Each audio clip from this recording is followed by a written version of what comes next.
ননি দিদিভাই, ও ননি দিদিভাই, তুই এভাবে মুখ গোমড়া করে বসে আছিস কেন? তুই এভাবে মন খারাপ করে বসে থাকলে আমার বুঝি ভালো লাগে? কি করব দিদা, আমি যে মেনে নিতে পারছি না যে মা আর নেই। মা কেন আমাদের সবাইকে ছেড়ে চলে গেল দিদা? মা চলে গিয়ে আমাদেরকে যে একেবারে অচল করে দিয়ে গেল দিদা। মাকে ছাড়া যে আমি এক মুহূর্ত ভাবতে পারছি না কিছু। বাঁচা মরা সবই যে বিধাতার হাতে রে দিদিভাই, তার উপরে যে আমাদের কোনো হাত নেই রে। আস্তে আস্তে সবই ঠিক হয়ে যাবে দেখবি দিদিভাই। একদিন না একদিন তো আমাদের সবাইকেই মরতে হবে। দুঃখ করে আর কি হবে বল? মা চলে যাওয়ার পর থেকে বাবাও তো ঠিক মতো আমাদের সাথে কথা বলে না, আমাকে তো সময় দেয় না। তোর বাবাও যে অনেক কষ্ট পেয়েছে রে দিদিভাই। এত বছর সংসার করলো যে মানুষটার সাথে, আজ হুট করে সে চলে গেলে এমন তো লাগবে ভাই। তুই সকাল থেকে কি কিছু খেয়েছিস? না দিদা, আমার খেতে ভালো লাগছে না। খাওয়ার কথা মনে হলেই গাটা গুলিয়ে উঠছে। বিশ্বাস করো, আমার খেতে একদম ভালো লাগছে না দিদা। তাহলে কি হয় মা? এখন তো মনটাকে শক্ত করতে হবে, আর সেই সাথে ঠিক মতো খাবারও খেতে হবে। এমনিতেই মানসিকভাবে দুর্বল, তার উপরে শরীরে বল না থাকলে তো অসুস্থ হয়ে যাবি। ওসব কোনো কথাই আমি শুনবো না। এক্ষুনি তুই আমার সাথে খেতে যাবি। আয়। তুমি যাও, আমি আসছি। তা তো হচ্ছে না বাছা, আমাকে পাঠিয়ে তুই আর আসবি না। তোকে আমার সাথে এক্ষুনি যেতে হবে। চল বলছি। বুঝতে পেরেছি, আমাকে না খাইয়ে তুমি শুনবে না। ঠিক আছে, চলো। আরে রঘু, কি চেহারার হাল করেছিস তুই বাবা! তা দাড়ি গুপে মুছে ভরে গেছে, চুলও তো দেখছি উস্কো খুস্কো হয়ে আছে। এই যে রঘু, আমি কি বলছি তুই শুনতে পাচ্ছিস? আরে পিন্টু মামা, তুমি কখন এলে? আমি তো এসেছি অনেকক্ষণ আগে, কিন্তু তোর চেহারা যা হাল করেছিস তুই! কই, আমি তো ঠিক আছি মামা। তুমি যাও, বাড়ি যাও, মায়ের সাথে দেখা করে এসো। সে তো যাব, বাড়িতে যাওয়ার জন্যই তো এসেছি, কিন্তু তোর এই অবস্থা যে আমি আর দেখতে পারছি না বাবা। তুই আমার একমাত্র ভাগ্নে, তোর এই হাল আমি কি করে সহ্য করি বলতো? মিতা আমাকে কেন ছেড়ে চলে গেল? মামা, ও কি পারতো না আমার সাথে বাকি জীবনটা বাঁচতে? আরে বাঁচতে তো সবাই চায় বাবা, কিন্তু বাছা মরা যে আমাদের কারো হাতে নেই ভাগ্নে। আর যার যাবার সে তো চলে যাবে, জগতের কোনো শক্তিই আটকাতে পারবে না। আমি কেন মরে গেলাম না ওর সাথে? আমাকে ওর সাথে করে নিয়ে যেতে পারতো। ও আমাকে এই দুঃখ সহ্য করবার জন্য কেন ফেলে গেছে? না রে, তোকে আর দুঃখ পেতে দেব না আমি। মেয়েটার কি হবে একবার ভেবে দেখেছিস? মেয়েটার মুখের দিকে তাকিয়ে হলেও আমি তোকে আরেকবার বিয়ে করাবো। না মামা, আমি আর বিয়ে করতে চাই না। আমার মেয়েটা অনাথ হয়েছে, তার উপর ও সৎ পাও যদি ভালো না হয়, আমার মেয়ে জীবনে অশান্তি লেগে থাকবে। কিছু হবে না, আমি চাই তুই আবার সংসার করবি। আবার তোর হাসি খুশি ভরা মুখটা আমি দেখতে চাই। সকাল থেকে কিছু খেয়েছিস, নাকি না খেয়ে পাগল বেশে এখানে বসে আছিস? আমার আবার খাওয়া? তাহলে এক্ষুনি আমার সাথে বাড়িতে চল, দুটো কিছু মুখে দিবি চল। আমার তো ভালো লাগছে না মামা, তুমি যাও। আমি তোর কোনো কথা শুনবো না, তোকে আমার সাথে যেতেই হবে। তুই তো জানিস আমি একবার জেদ করলে সেটা না করে ক্লান্ত হই না।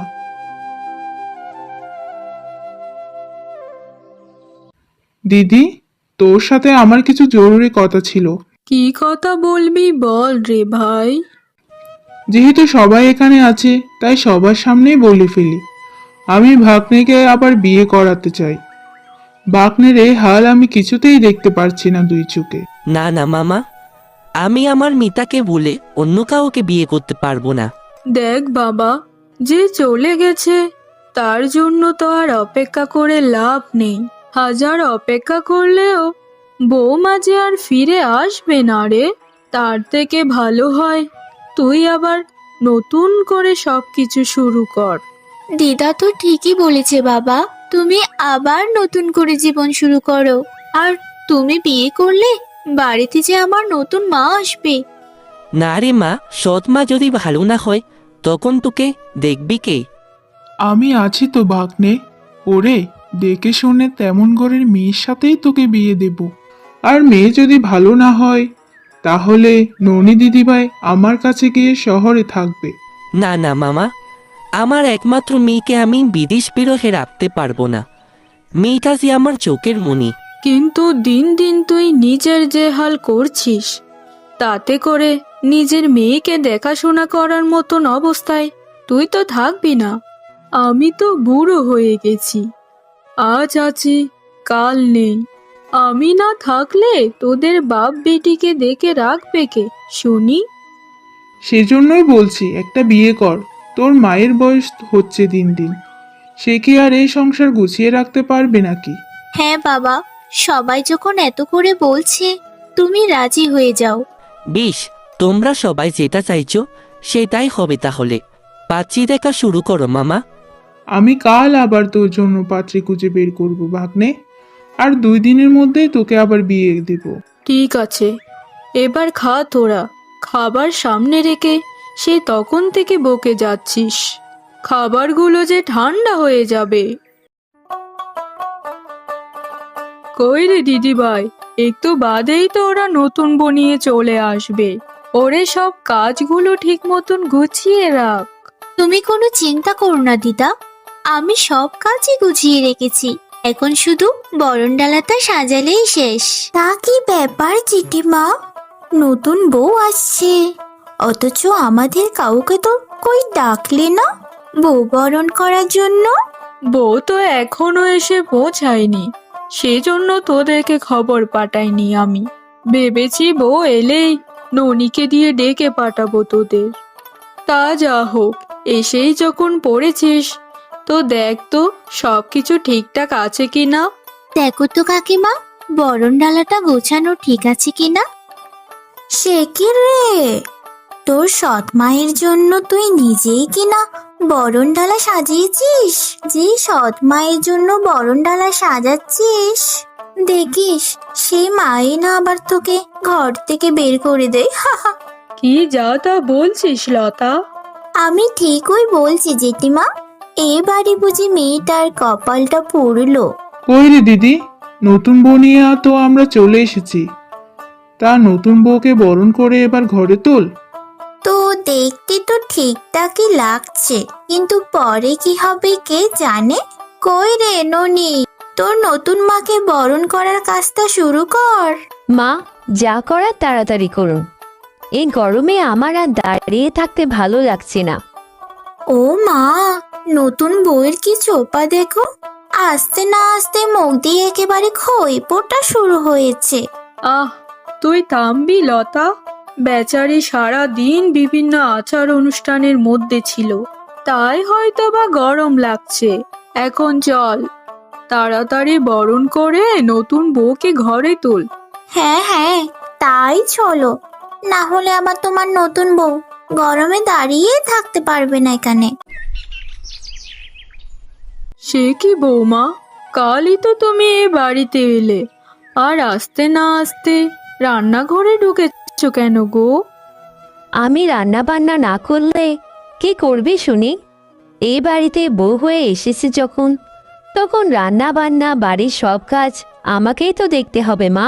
আরে সে না হয় দেখবেক্ষণ, কিন্তু কালই তো তুমি এই বাড়িতে এসেছো, এখনই রান্না করে কাজ করতে আসা তোমার ঠিক হয়নি মা।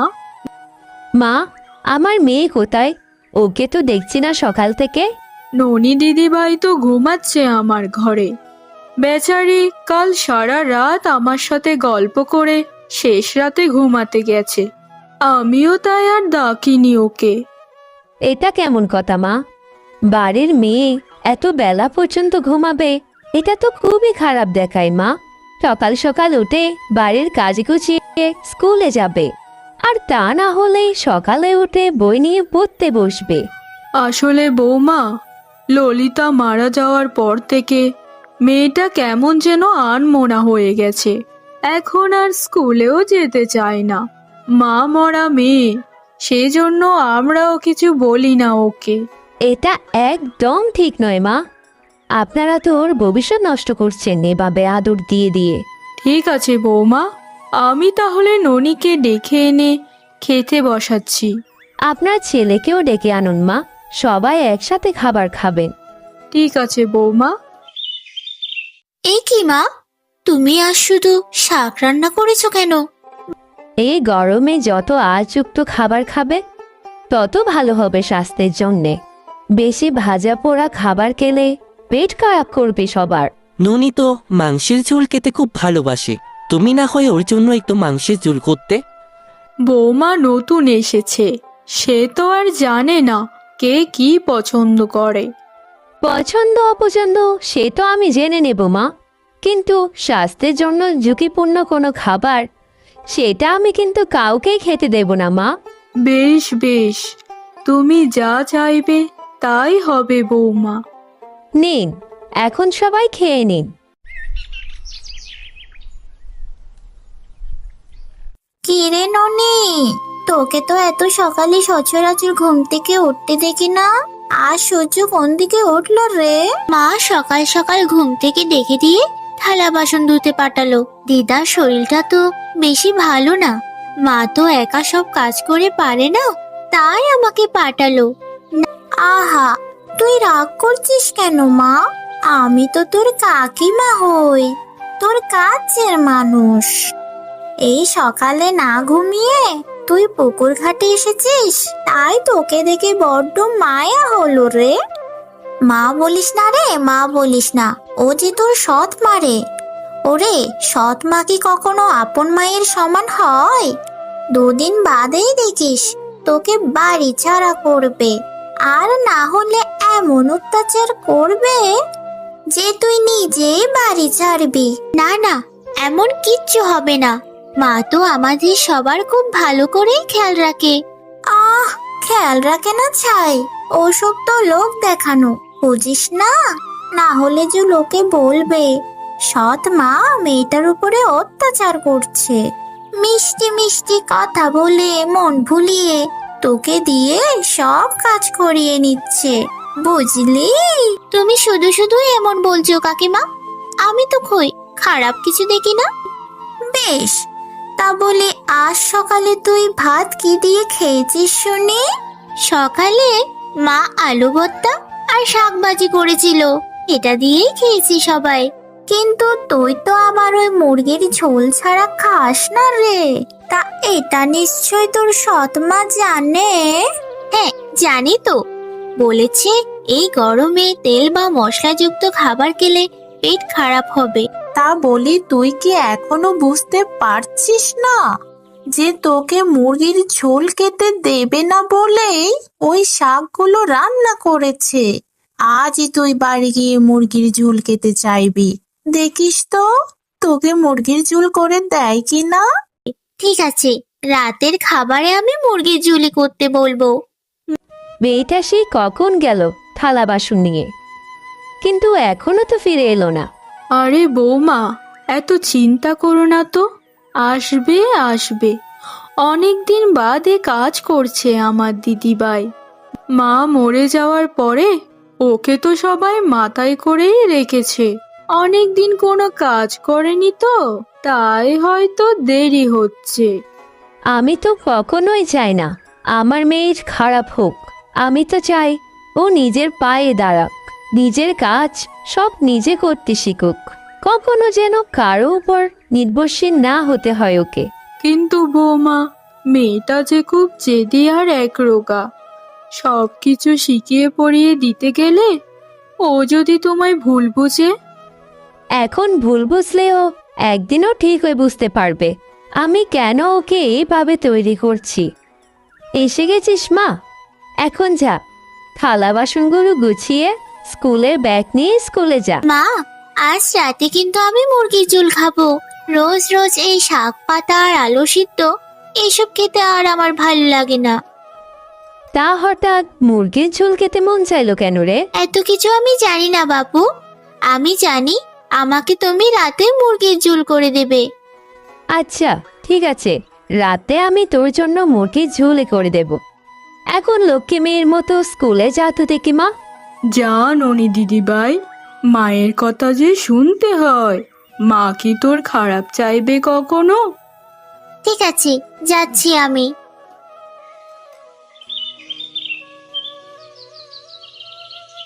আরে গিন্নি, ও গিন্নি, তোমার রান্না হলো? আমার দেখো খিদা পেয়েছে। এই গরমে হাট থেকে বাড়ি ফিরেছো, আগে একটু বিশ্রাম করে ঠান্ডা জল খাও। এসেই সঙ্গে সঙ্গে খেতে বসলে যে পেট গরম হয়ে যাবে। সারা গ্রামে গরমের প্রকোপে কত মানুষ অসুস্থ হয়ে পড়েছে। এটা তো তুমি একদম ঠিক বলেছ গিন্নি। আমি তো বাড়িতে এসে হাত মুখ ধুয়ে জল খেয়ে তারপর রান্না করে এলাম। এই গরমে আমাদেরকে খুব দেখে শুনে খাবার খেতে হবে, না হলে পেটের অসুখ হয়ে মরবে সবাই। তোমার রান্না কত দূর এগোলো গো? আমার যে বড্ড খিদে পেয়েছে। আমার রান্না তো প্রায় শেষ হয়ে গেছে গো। তুমি ননি আর মাকে বরং ডেকে নিয়ে এসো। এ কি মা, আমি তো তোমাকে সকালবেলা বারবার বলে গেলাম আমার জন্য মুরগির ঝোল করতে, আর তুমি এসব কি রান্না করেছো? কেন রে মা, তোর কথা মতো মুরগির ঝোলই তো রান্না করেছি। এখন গরমের সময় তেল মশলা দিয়ে খাবার খেলে মানুষের তো অসুখ হচ্ছে, সেজন্যই তো শাক দিয়ে মুরগির মাংস রান্না করেছি। গরমে পাতলা ঝুলের তরকারি খেলে শরীর খুব ভালো থাকে রে মা। আর তা যদি হয় শাকসবজি দিয়ে বানানো, তাহলে তো কোনো কথাই নেই। এটা তো খুব ভালো খাবার দিদিভাই। এটা খেলে পেটে অম্বল বাঁধবে না কখনো। আর তাছাড়া এই গরমে এইসব হালকা খাবার খাওয়াই ভালো। তোমাদের যদি খেতে হয় তোমরা খাওয়া এস করে, আমি খাবো না। চলে যাচ্ছি আমি এখান থেকে। দিন দিন আপনারা ওকে অন্ধ আদরা স্নেহ দিয়ে দিয়ে মেয়েটাকে একেবারে জেদি বানিয়ে ফেলেছেন। এখন দেখছেন তো ফল কি হচ্ছে।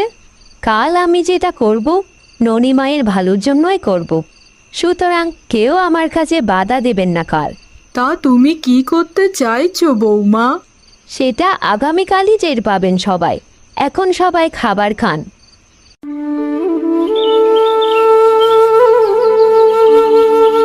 ওরে দিদি, কোথায় গেলি তোরা সবাই? কি হয়েছে রে কানু? সকাল সকাল এভাবে এসে আমাদেরকে ডাকছিস কেন রে? মামা, তুমি কিছু বলবে আমাদেরকে? বৌমা কোথায়? বৌমাই তো আমাকে সকাল সকাল ডেকে পাঠালো। কই, এ ব্যাপারে তো বৌমা আমাদের কিছু বলেনি। তোকে কি জন্য ডেকেছে তা কি কিছু বলেছে তোকে? আমি বলছি মা, মামাকে আমি ডেকেছি ননিবালাকে নিয়ে যাওয়ার জন্য। ননিকে আমি ডাক্তার বানাতে চাই। আমার বাবা তো বিনা চিকিৎসায় মারা গিয়েছিল। আমি চাই না আর কেউ বিনা চিকিৎসায় এই গ্রামে মারা যাক। কিন্তু আর কোনো কিন্তু নয় মা, কাল রাতেই আমি বলেছিলাম আজকে আমি যা করতে চলেছি এটাতে আপনারা কোনো বাধা দিতে পারবেন না। আমি আর এই বাড়িতে থাকবো না। যেখানে আমার চাওয়া পাওয়ার কোনো মূল্য নেই সেখানে আমি আর এক মুহূর্তও থাকবো না। কাকিমা আমাকে ঠিকই বলেছিল, সৎ মারা কখনোই আপন হয় না। আমি তোর ভালোর জন্যই সব করছি রে মা। একদিন তুই ঠিক বুঝতে পারবি, দেখিস। দাদু, তুমি আমাকে এক্ষুনি এখান থেকে নিয়ে চলো। চল মা, আমি গিয়ে তোকে এগিয়ে দিয়ে আসি। তার আর কোনো দরকার হবে না, আমি একাই যেতে পারবো দাদুর সাথে। গিন্নি, ও গিন্নি, এই সকাল সকাল কাঁথা নিয়ে বসলে যে, আমার জ্বর খাবারটা দিলে না তো এখনো? বলি বুড়ো হয়ে গেলে, তবুও তোমার স্বভাবটা গেল না একটুও। আমি সে কোন সকালে উঠেই তো জলখাবারটা বানিয়ে রেখেছি, রান্নাঘরে গিয়ে খেয়ে নাও, যাও। আমার মেয়েটা রাগ করে যাবার পর থেকে আর রান্নাঘরে যেতে ইচ্ছে হয় না। আর মা মারা যাওয়ার পরে ওই রান্নাঘরে তো আর যেতে ইচ্ছে করে না। সবাই তো আর চিরকাল বেঁচে থাকে না গো, আমরাও একসময় মরে যাব।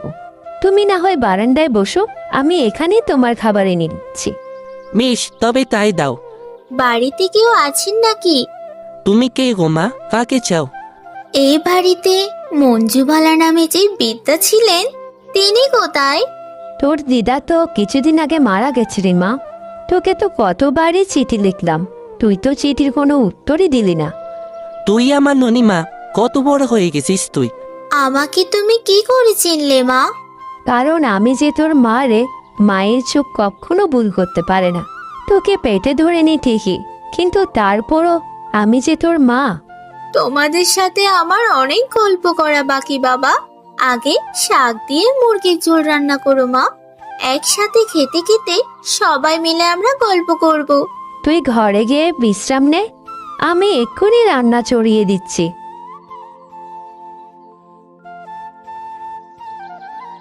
শহরে থাকতে আমার সব থেকে বেশি তোমার কথা মনে পড়েছে মা। তোমার হাতের শাক দিয়ে মুরগির ঝোল খাবার জন্য ছুটে আসতে মন চাইতো। তা এতদিন বাদে আসতে মন চাইলো? ওই যে রাগ, তুমি যে আমাকে দূরে সরিয়ে দিয়েছো, আমাকে কাছে রেখে দিলেও তো পারতে, সেই কথাটা ভেবেই আর আসিনি গো। তাই এখন বুঝেছিস তোর মা কেন তোকে শহরে পাঠিয়েছিল, ডাক্তারি পড়ার জন্য? হ্যাঁ বাবা, এখন আমি বুঝতে পারি মা কেন আমাকে শহরে পাঠিয়েছিল। আসলে ছেলে মেয়েদেরকে কখনো কখনো সঠিক পথ দেখানোর জন্যই দূরে পাঠাতে হয়। সেদিন আমি এই জন্যই বলেছিলাম, আমার ননি ঠিক তার ভুল বুঝতে পেরে ফিরে আসবে আমার কাছে। ডাক বিভাগের একটা সমস্যার জন্য চিঠিগুলো আমার কাছে অনেক দেরিতে গিয়ে পৌঁছেছে মা। সেজন্যই তো দিদার মৃত্যু সংবাদ পেতে অনেক দেরি হয়ে গেল আমার। এই গ্রামে আর কেউ বিনা চিকিৎসায় মারা যাবে না। এখন থেকে আমি এখানেই থাকবো, আর রোজ রোজ তোমার হাতে শাক দিয়ে মুরগির ঝোল রান্না খাবো।